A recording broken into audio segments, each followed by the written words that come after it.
We have here a blackboard back there, and I might have need for that blackboard if somebody could get it out a little closer. But before we go, just a moment, before we, I think it'll be easier since we have to do this anyway.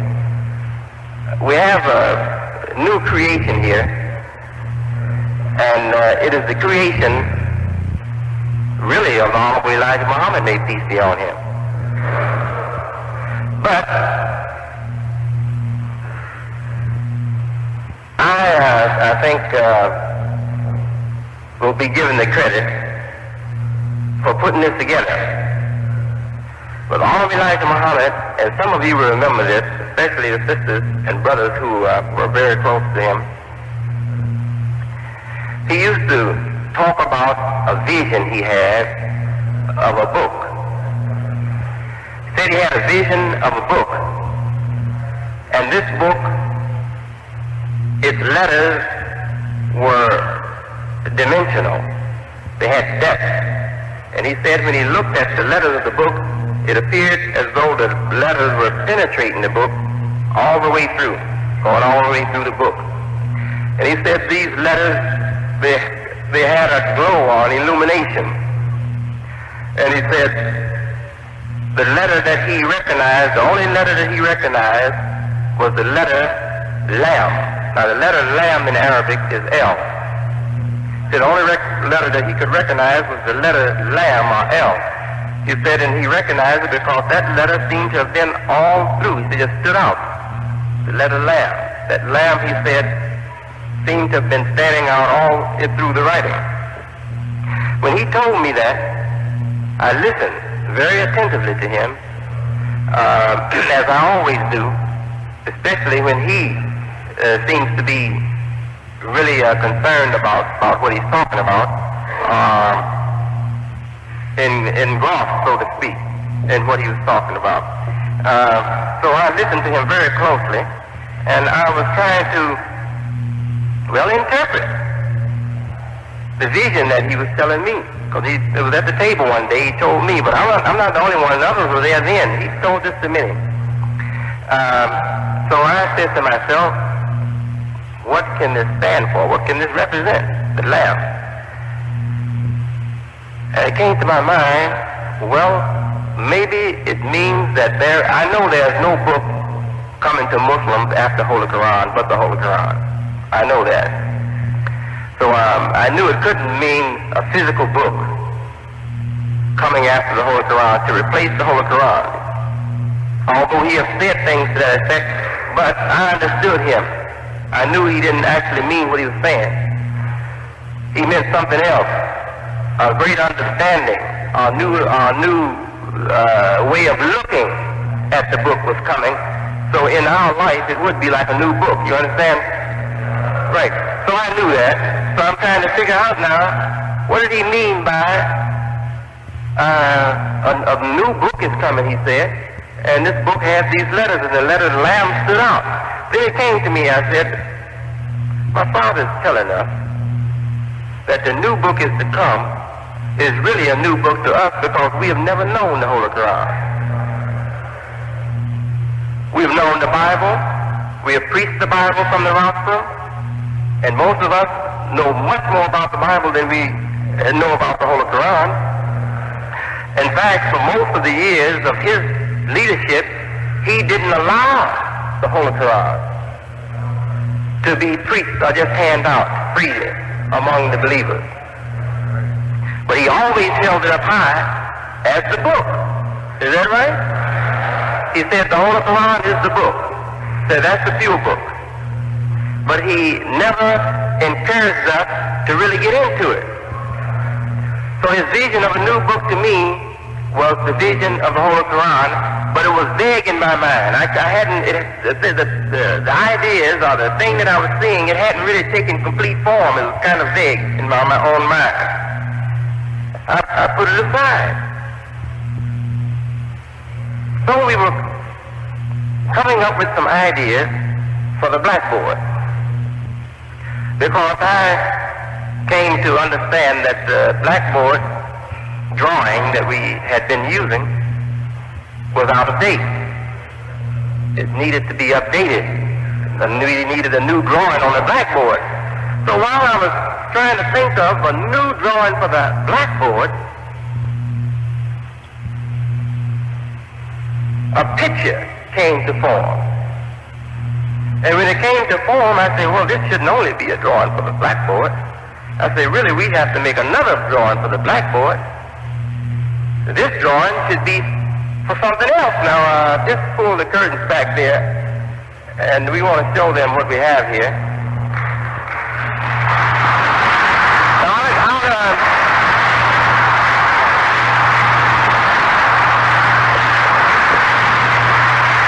Now, let me explain to you what this is. You can see it's a flag, right? All right. The flag is the book. The book is the Holy Qur'an.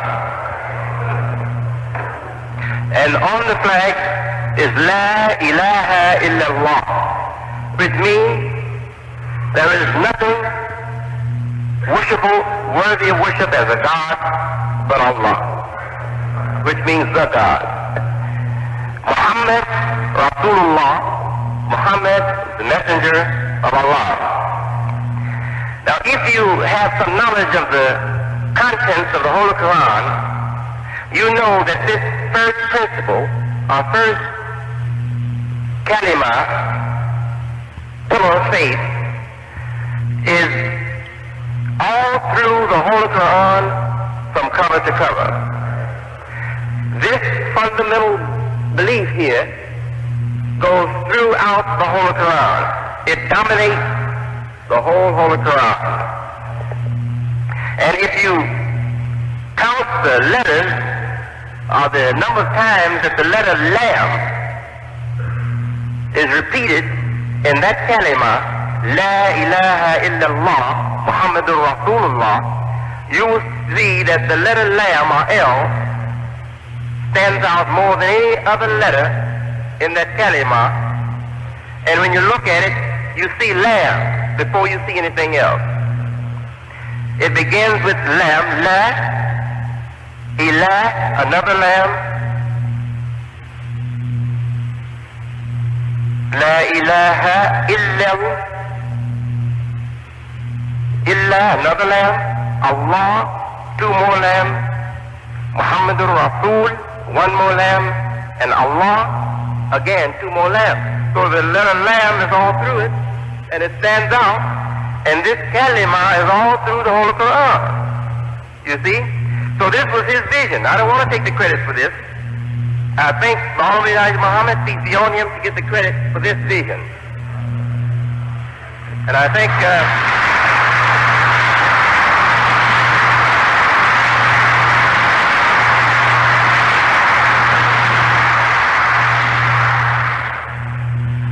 that's a flag that you all can identify with and be proud of.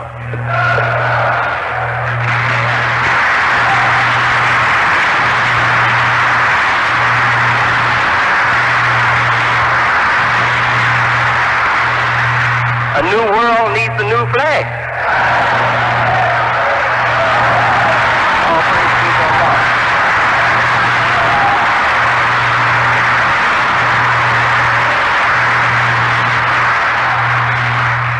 You know,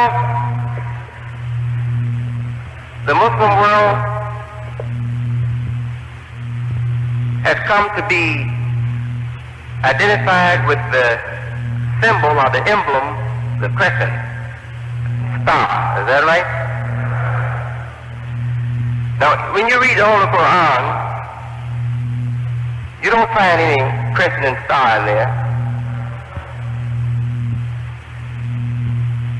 Islam is a simple religion.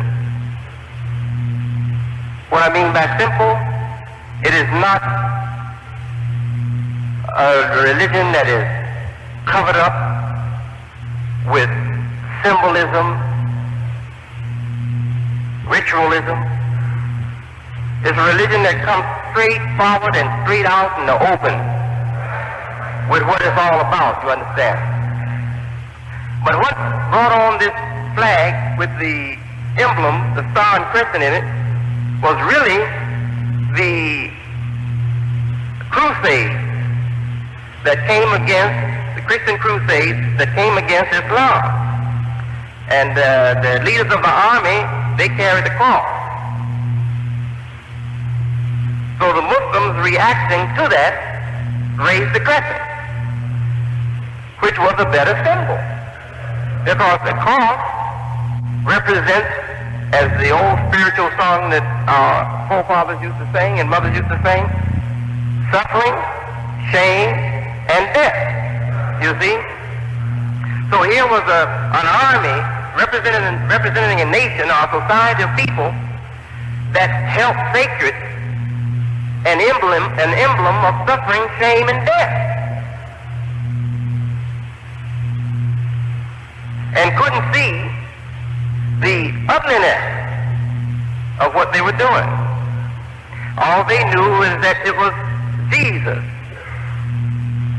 that they identified with. But when you really go into that and think about it, the lifting of the cross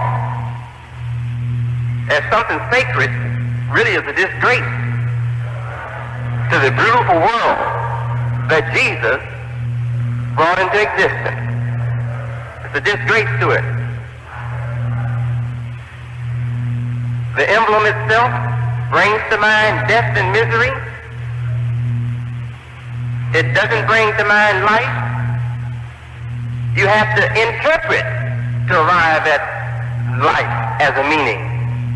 You have to connect Jesus, his purpose, his sacrifice, his teaching with that emblem. But how many of us will see the cross and do all of that interpreting? When we see it, we see something that was on graveyard, or something that is on graveyard, pardon me. And when we see it, we think of the suffering and misery that Jesus had to bear. So to us, it's an emblem of death and shame and suffering. Is that right? Right. So it is a better, the emblem in the crescent, the star and the crescent, than it is in the cross. Why? Because what the Muslim was saying to the Christians is this: you lift up death. You see death as glory. But God has pointed out in his scriptures that his glory is readily seen, and not in the grave, but in the heavens. Read the Bible from Genesis to Revelation. God never points to the graveyard to show us his glory. He says, look at the heavens, how they are lifted up in glory. The sun, the moon, and the stars. Is that right? All right. So this is what God does. He directs our minds to the heavens to show us the sign of his glory. So the Muslim was saying to the Christians, the sign of God's glory is not death, but life. And the sun is the source of life in this physical world, and the moon is a necessity. Is that right? All right. And the stars are very useful to man because they direct his path at sea and through the land. Is that right? So they raised a much better sign. But they didn't raise that sign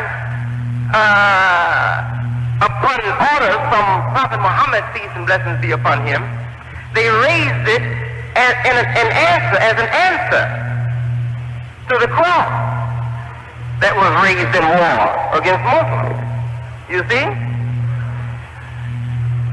What should we really exalt? What should we really raise? It's knowledge. Why? Because we know emblems can't save humanity. Pictures and science can't save humanity. But men can look at the star and the moon, the crescent up there in the sky, all their life for generation after generation, until the land grows old and dead. That doesn't mean that they are going to be lifted as a society. Is that right? The savage, the primitive man and woman, They see the sun, moon, and stars. But what has made the difference? Knowledge. Some men have seen and gone into and come out with knowledge. Is that right? So the book of knowledge for the Muslims is the Qur'an. If we exalt anything other than knowledge, we exalt the wrong thing. You say, well, what about God? God is not something that we know in any sense other than in a body of knowledge. We don't know God in flesh. We don't know God in symbol. We know God in knowledge. All praises be to Allah.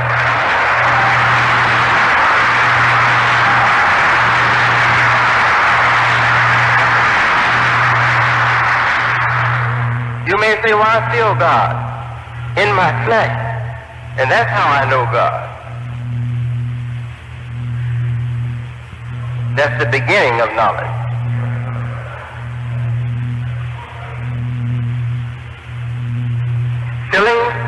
Feelings are the beginning of knowledge. But you can't say you know until you grow up a little bit taller than feelings.